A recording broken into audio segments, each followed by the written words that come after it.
कहानी की शुरुआत में हम बर्फ से ढके इलाके में एक पुलिस वैन को देखते हैं जिसमें कुछ खूंखार कैदियों को जेल ले जाया जा रहा होता है। बीच रास्ते में वैन गैस स्टेशन पर फ्यूल डलवाने के लिए रुकती है। तब कुछ कैदी कहते हैं कि हमें वॉशरूम जाना है।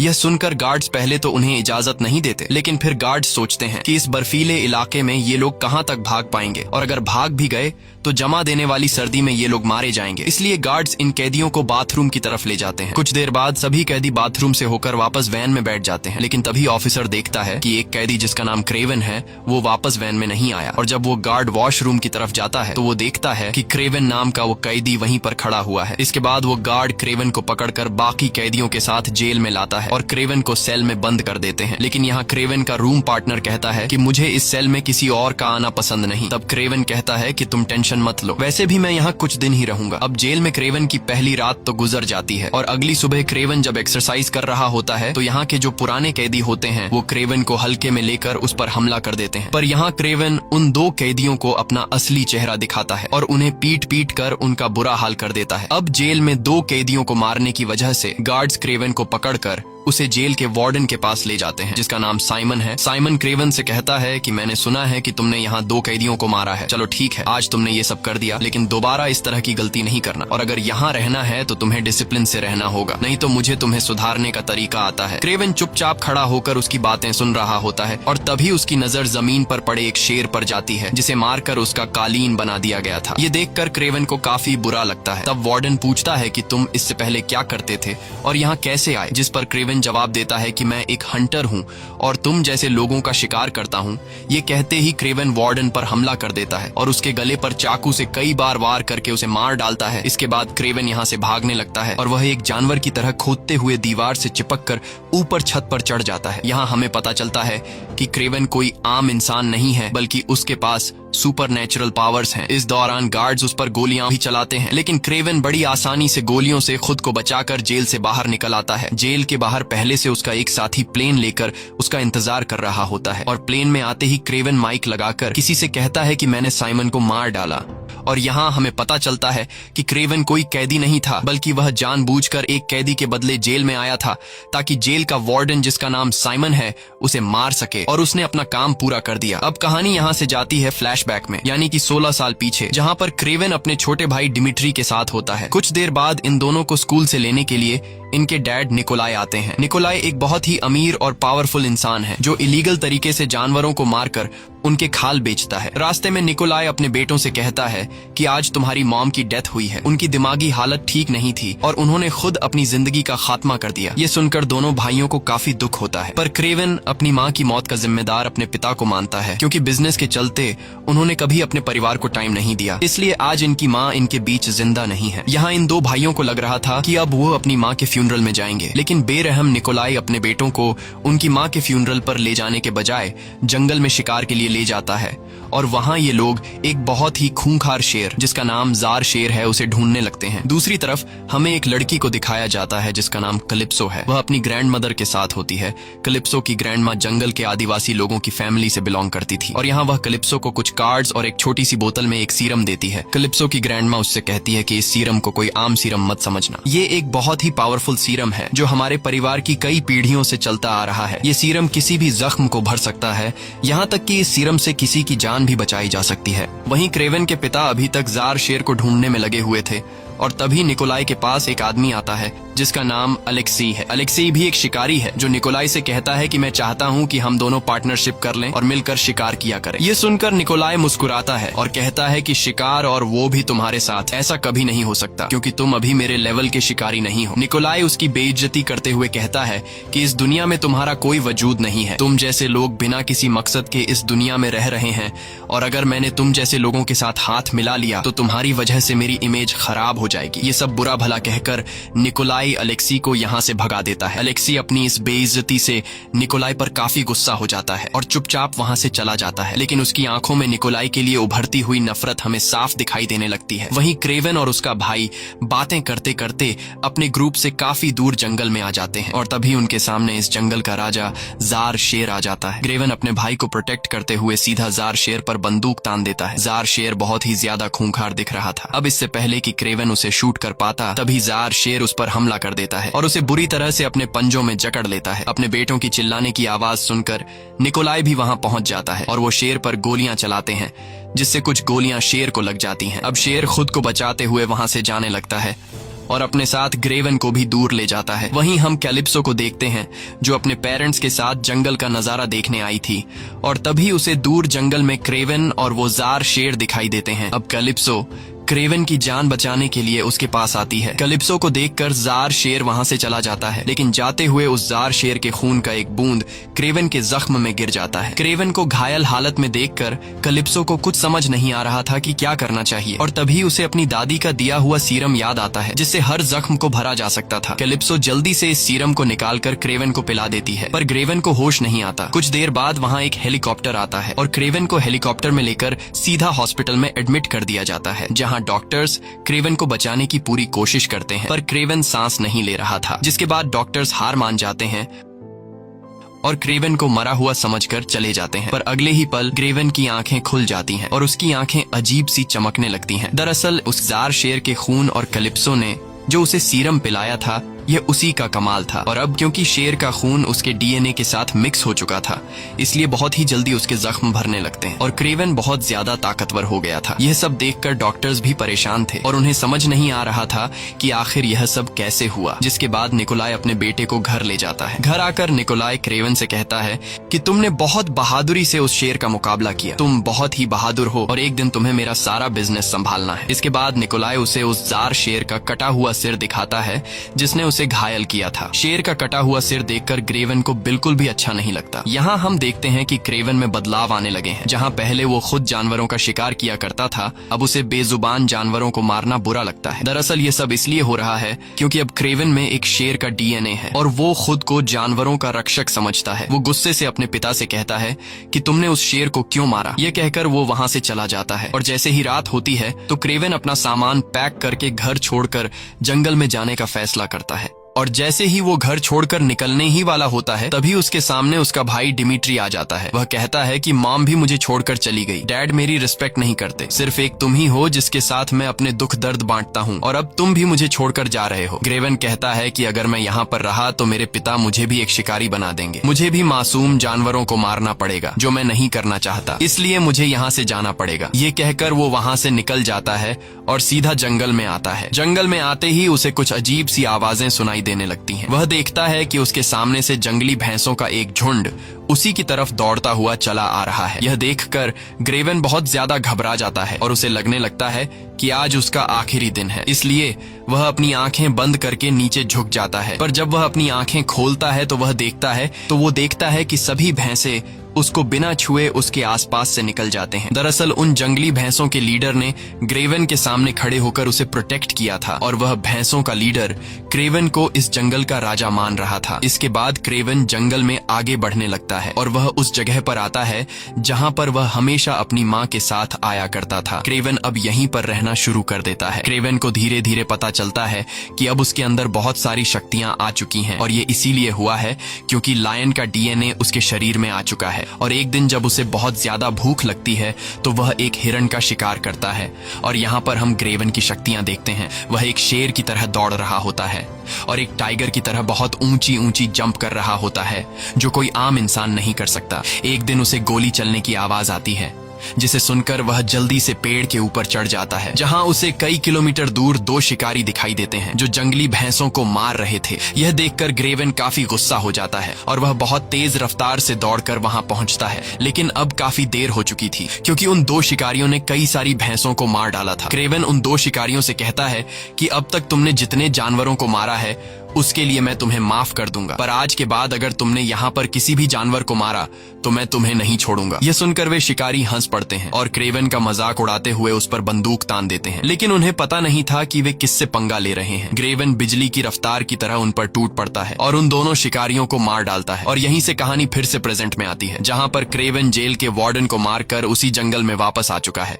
जहाँ पर वह पहले रहा करता था। अगले दिन उसे पता चलता है कि फिर से जंगल में कुछ शिकारी आए हैं जो जंगली भैंसों के सींग काट कर उन्हें ले जा रहे हैं। लेकिन इससे पहले कि वे शिकारी यहाँ से निकल पाते, तभी उनकी गाड़ी के सामने क्रेवेन आकर खड़ा हो जाता है। दरअसल क्रेवेन में एक शेर का डीएनए होने की वजह से अब वो खुद को इस जंगल का राजा समझता है और उन शिकारियों को यहाँ से निकलने से रोक लेता है। तभी शिकारियों का लीडर गुस्से में अपने ड्राइवर से उस पर गाड़ी चढ़ाने को कहता है और ड्राइवर सीधा जाकर क्रेवेन पर गाड़ी चढ़ा देता है। लेकिन क्रेवेन गाड़ी के नीचे से निकलकर उन लोगों पर हमला कर देता है और एक एक करके सभी को मार डालता है। लेकिन एक शिकारी वहां से निकल जाता है। तभी क्रेवेन अपने लायन विजन से भागने वाले शिकारी की गाड़ी का नंबर नोट कर लेता है और वह शिकारी अपने बॉस के ऑफिस में जाकर उसे सब कुछ बता देता है। लेकिन तभी हम देखते हैं कि क्रेवेन उसके पहुंचने से पहले ही वहां आ पहुंचा और उसने शिकारी के बॉस को भी मार दिया और यहाँ क्रेवेन उस शिकारी को भी मार डालता है। वहीं हम कैलिप्सो नाम की उस लड़की को देखते हैं जिसने क्रेवेन को सीरम पिलाकर उसकी जान बचाई थी। कैलिप्सो अब एक वकील बन चुकी है और आज वह अपनी एक दोस्त के फ्यूनरल पर आई होती है जिसके साथ सिमियोन ने जबरदस्ती करके उसे मार दिया था। सिमियोन वही जेल का वार्डन था जिसे क्रेवेन ने जेल में मारा था और अब क्रेवेन कैलिप्सो के पास आता है। दरअसल क्रेवेन इस कार्ड को फॉलो करते हुए कैलिप्सो के पास पहुंचा था। यहाँ क्रेवेन कैलिप्सो को बताता है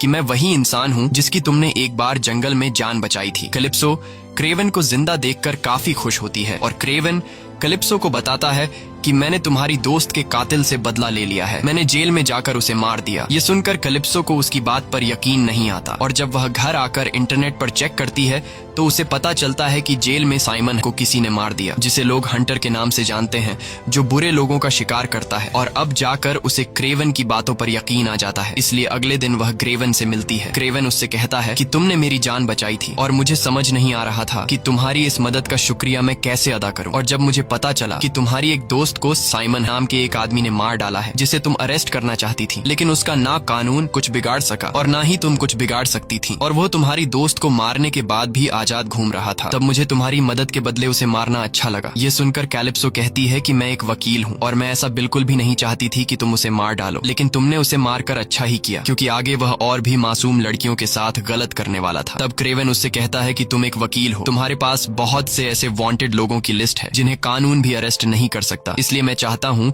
कि तुम मुझे उन लोगों के नाम दो और मैं एक एक करके उन लोगों को मार डालूंगा।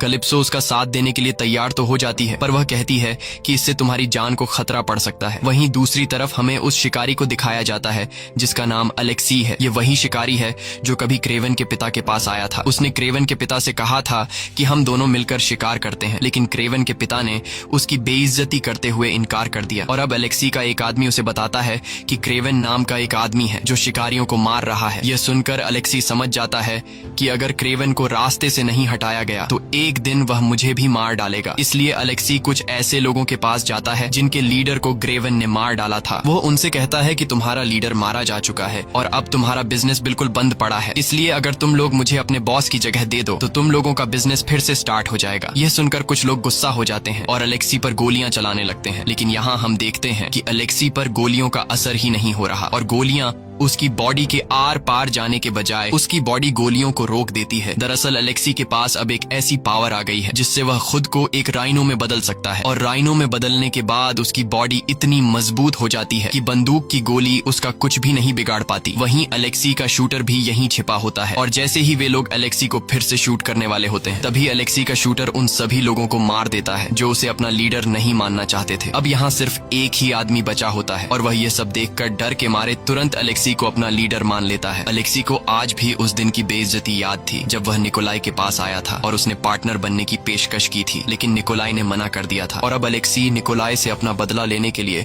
इस आदमी को निकोलाई के पास भेजता है। निकोलाई को लगा कि यह आदमी मुझसे बिजनेस डील करने आया है, लेकिन जल्द ही निकोलाई को पता चल जाता है कि यह आदमी अलेक्सी के साथ मिला हुआ है और यहाँ मुझे मारने के लिए आया है। ये सब पता चलते ही निकोलाई अपने गार्ड से इन लोगों को शूट करने का ऑर्डर दे देता है और इनके बीच काफी देर तक गोलीबारी शुरू हो जाती है। गोलियों की आवाज सुनकर निकोलाई का छोटा बेटा डिमिट्री एक टेबल के नीचे छिप जाता है और निकोलाई वहां पर मौजूद अपने सभी दुश्मनों को मार डालता है। निकोलाई जब अपने बेटे डिमिट्री को देखता है कि वह डर के मारे एक टेबल के नीचे छिपा है, यह देखकर निकोलाई को काफी गुस्सा आता है और वह डिमिट्री को नीचे गिराकर उससे काफी बुरा भला कहता है और कहता है कि तुम जैसा बुजदिल बेटा मेरा ना होता तो अच्छा होता। वहीं हम अलेक्सी को देखते हैं जिसे पता चल गया होता है कि निकोलाई ने उसके आदमी को मार डाला। यह सुनकर अलेक्सी गुस्से से चीख पड़ता है। वहीं एक आदमी अलेक्सी को क्रेवन की वीडियो दिखाता है और कहता है कि यह वही आदमी है जो शिकारियों को मार रहा है। क्रेवन को देखकर अलेक्सी उसे पहचान लेता है और अपना एक आदमी क्रेवन को मारने के काम पर लगा देता है। वहीं हम क्रेवन को देखते हैं जो अपने भाई से मिलने के लिए आता है क्योंकि आज उसका बर्थडे था। इसी बीच उनके फादर निकोलाई भी वहां पहुंच जाते हैं और वह क्रेवन से कहता है कि जंगल में भटकने से अच्छा है कि तुम वापस घर लौट आओ और मैं चाहता हूं कि तुम मेरे बिजनेस को संभालो क्योंकि मेरे मरने के बाद यह सब कुछ तुम्हारा होने वाला है। लेकिन क्रेवन साफ साफ इनकार कर देता है। बातें करते करते उन्हें आधी रात हो जाती है, इसलिए क्रेवन अपने भाई को उसके रूम तक छोड़ने के लिए आता है और जैसे ही क्रेवन वहां से जाने लगता है तभी डिमिट्री उसे रोक लेता है और कहता है कि तुम भी आज यहीं मेरे रूम में सो जाओ। क्रेवन अपने छोटे भाई से बहुत ज्यादा प्यार करता था, इसलिए वह अपने छोटे भाई की बात मानते हुए सोफे पर सो जाता है। लेकिन जंगल में सोने वाले इंसान को सोफे पर कहाँ नींद आने वाली थी, इसलिए वह बाहर गार्डन में जाकर सो जाता है और अगली सुबह जब वह अपने भाई के कमरे में जाता है तो देखता है कि वहां उसका भाई नहीं है और बेडशीट पर खून के निशान होते हैं। दरअसल कुछ लोग उसके भाई को किडनैप करके अपने साथ ले जा रहे होते हैं। क्रेवन दौड़ते हुए बैल्कनी में आता है और ऊपर बैल्कनी से नीचे अपने छोटे भाई को देख लेता है जिसे कुछ लोग गाड़ी में किडनैप करके ले जा रहे थे। अब अपने भाई को बचाने के लिए क्रेवन बिल्डिंग के शीशे से होते हुए नीचे कूदता है और उस गाड़ी के पीछे तेजी से दौड़ता है। लेकिन गाड़ी की रफ्तार काफी तेज थी, पर क्रेवन भी हार नहीं मानता और काफी दूर तक उस गाड़ी का पीछा करता है। लेकिन आखिर में वे लोग क्रेवन के भाई को लेकर एक हेलीकॉप्टर में बैठ जाते हैं। तब भी क्रेवन उनसे अपने भाई को छुड़ाने की कोशिश करता है, लेकिन वह अपने भाई को बचाने में नाकाम हो जाता है। अब अपने भाई को ढूंढने के लिए क्रेवन सीधा कैलिप्सो के पास जाता है और कैलिप्सो से उसे पता चलता है कि उसके भाई को एक थर्किश आदमी ने किडनैप किया है। साथ ही उसे पता चलता है कि जिन लोगों ने उसके भाई को किडनैप किया है उन्होंने $20 मिलियन की डिमांड की है। क्रेवन के पास तो इतने पैसे नहीं थे, इसलिए वह सीधा अपने पिता के पास जाता है और उससे कहता है कि मुझे $20 मिलियन चाहिए अपने भाई को छुड़ाने के लिए। लेकिन निकोलाई पैसे देने से इनकार कर देता है क्योंकि उसे लग रहा था कि अगर मैंने पैसे दे दिए तो मैं उनके सामने कमजोर दिखूंगा और मैं आज तक किसी के भी सामने झुका नहीं हूँ, इसलिए वो पैसे देने से इनकार करता है। उन किडनैपर्स ने निकोलाई को डिमिट्री की एक कटी हुई उंगली भी भेजी थी, ये साबित करने के लिए कि तुम्हारा बेटा खतरे में है। लेकिन बेरहम निकोलाई को इससे कुछ फर्क नहीं पड़ रहा था और अब क्रेवन जो अपने भाई से बहुत ज्यादा प्यार करता था वह अपने भाई को ढूंढने लग जाता है और कैलिप्सो की मदद से उसे उन किडनैपर्स का एड्रेस भी मिल जाता है और वहां पहुंचकर क्रेवन एक एक करके सभी गार्ड्स को मार डालता है। आखिर में क्रेवन उस किडनैपर को भी पकड़ लेता है जिसने उसके भाई को किडनैप किया था। क्रेवन पहले तो उसे बुरी तरह से मारता है और फिर उससे पूछता है कि मेरा भाई कहाँ है। तब वह टर्किश आदमी बताता है कि इस वक्त तुम्हारा भाई अलेक्सी के पास है। वहीं अलेक्सी को दिखाया जाता है जिसके पास इस वक्त क्रेवन का भाई होता है। अलेक्सी डिमिट्री पर बंदूक तान कर उससे क्रेवन का पता पूछता है, लेकिन डिमिट्री उससे कुछ भी बताने को तैयार नहीं होता। अब अलेक्सी चालाकी से काम लेते हुए डिमिट्री को बहकाने की कोशिश करता है और उससे कहता है कि तुम्हारा भाई क्रेवन सभी शिकारियों को एक एक करके मार रहा है और आखिर में वह तुम्हारे पिता को भी मार देगा और तुम्हारे पिता के मरने के बाद तुम्हें ही तो उसका सारा बिजनेस संभालना है। अलेक्सी अपनी पीठ में लगी एक पाइप को जोड़कर डिमिट्री को अपनी राइनो में बदलने वाली पावर दिखाकर कहता है कि मुझे पता है कि तुम कमजोर हो और तुम्हारी बात घर में बिल्कुल भी नहीं सुनी जाती, लेकिन अगर तुमने मुझे अपने भाई का पता दे दिया तो मैं तुम्हें एक खास पावर दे सकता हूँ। ये सुनकर डिमिट्री एक ताकतवर इंसान बनने की चाहत में अलेक्सी को अपने भाई क्रेवन का पता दे देता है। वहीं हम क्रेवन को देखते हैं जो कैलिप्सो को लेकर अपनी जगह पर आता है जहां वह पिछले 16 सालों से रहता है। उसने यहाँ बहुत अलग अलग हथियार बनाए होते हैं और अब वह किसी भी तरह से अलेक्सी को मारकर उससे अपना भाई छुड़ाना चाहता है। वहीं अलेक्सी को डिमिट्री से क्रेवन का लोकेशन पता चल गया होता है और अलेक्सी अपने एक खास आदमी को क्रेवन को मारने के लिए भेजता है और वह आदमी क्रेवन को पकड़ने के लिए अपने कुछ साथियों के साथ जंगल में जाल बिछा देते हैं। लेकिन जल्द ही क्रेवन को दुश्मनों के बिछाए जाल के बारे में पता चल जाता है और वह एक एक करके वहां मौजूद सभी लोगों को मार डालता है। इस दौरान जंगल के जानवर भी क्रेवन की मदद करते हैं और वहां मौजूद लोगों पर हमला कर देते हैं। वहीं अलेक्सी का वह खास आदमी क्रेवन के सामने आता है जिसके पास हिप्नोटाइज करने की पावर है और वह आदमी क्रेवन को एक जहरीली इंजेक्शन से शूट कर देता है जिससे क्रेवन को अजीब से विजन्स आने लगते हैं और क्रेवन अब पूरी तरह से उस आदमी के वश में हो जाता है। लेकिन इससे पहले कि वह आदमी क्रेवन को मार पाता, तब कैलिप्सो क्रेवन की मदद करती है और उस आदमी को सिर में तीर मारकर उसे खत्म कर देती है, जिसके बाद वह क्रेवन को होश में लाती है। वहीं अलेक्सी को दिखाया जाता है जो अपने लोगों के साथ जंगल में आता है। अलेक्सी काफी खुश होता है क्योंकि उसे लग रहा था कि अब तक उसके आदमी ने क्रेवन को मार दिया होगा, लेकिन उसकी ये खुशी जल्द ही मुसीबत में बदलने वाली थी। तभी वह देखता है कि जानवरों का एक बहुत बड़ा झुंड उसकी तरफ आ रहा है। अब इससे पहले कि वे भैंसें उनकी गाड़ियों को टक्कर मारकर उन्हें कुचल देती, तब अलेक्सी जल्दी से अपने कमर में लगे पाइप को खोल लेता है, जिससे वह राइनो में बदलने लगता है। भैंसों की टक्कर से अलेक्सी के बाकी साथी तो मारे जाते हैं, लेकिन अलेक्सी को कुछ नहीं होता क्योंकि अब उसकी बॉडी काफी मजबूत हो चुकी थी। और इसी बीच क्रेवन भी वहां आ जाता है। अब यहाँ इन दोनों के बीच फाइट छिड़ जाती है और काफी देर तक इनके बीच जबरदस्त फाइट होती है। पर अलेक्सी पर क्रेवन के हमलों का कुछ असर ही नहीं पड़ रहा था क्योंकि उसकी बॉडी लोहे से भी ज्यादा सख्त हो चुकी थी और अब वह क्रेवन को पीट पीट कर उसकी हालत खराब कर देता है। लेकिन क्रेवन भी हार नहीं मानता और अलेक्सी से लड़ता रहता है। पर अलेक्सी की ताकत के सामने क्रेवन कमजोर पड़ रहा था, इसलिए अलेक्सी क्रेवन को उठा उठा कर पटकता है।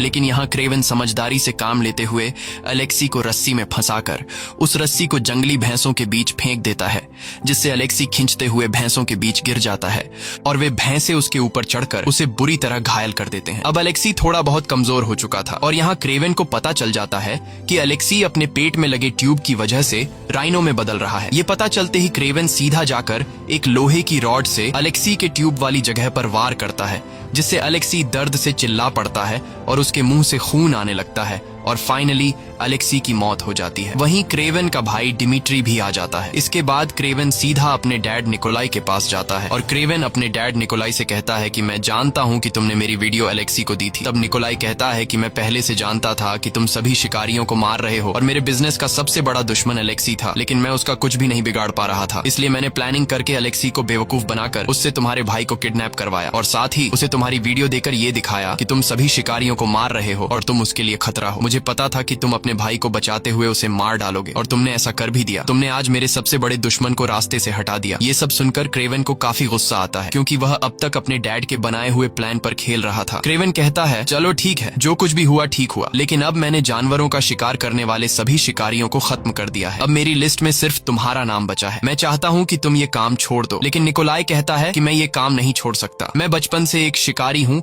और एक शिकारी ही बनकर रहूंगा और अब तो तुमने मेरे सारे दुश्मनों को भी मार डाला है, इसलिए अब मैं सबसे पावरफुल शिकारी बन गया हूँ। ये सुनकर क्रेवन चुपचाप वहाँ से जाने लगता है। क्रेवन के जाते ही एक जंगली भालू निकोलाई पर हमला करने के लिए आगे बढ़ता है। तब निकोलाई जल्दी से अपनी गन निकाल लेता है, लेकिन जब वह गन की बुलेट्स चेक करता है तो उसमें गोलियां नहीं होती क्योंकि वे गोलियां क्रेवन पहले ही निकाल चुका होता है। यहाँ हमें पता चलता है कि क्रेवन के कहने पर ही उस भालू ने निकोलाई पर हमला किया और उसे मार डाला। इसी के साथ ये कहानी खत्म हो जाती है। अगर आपको ये वीडियो अच्छी लगी हो तो हमारे चैनल को सब्सक्राइब और वीडियो को लाइक जरूर कीजिए।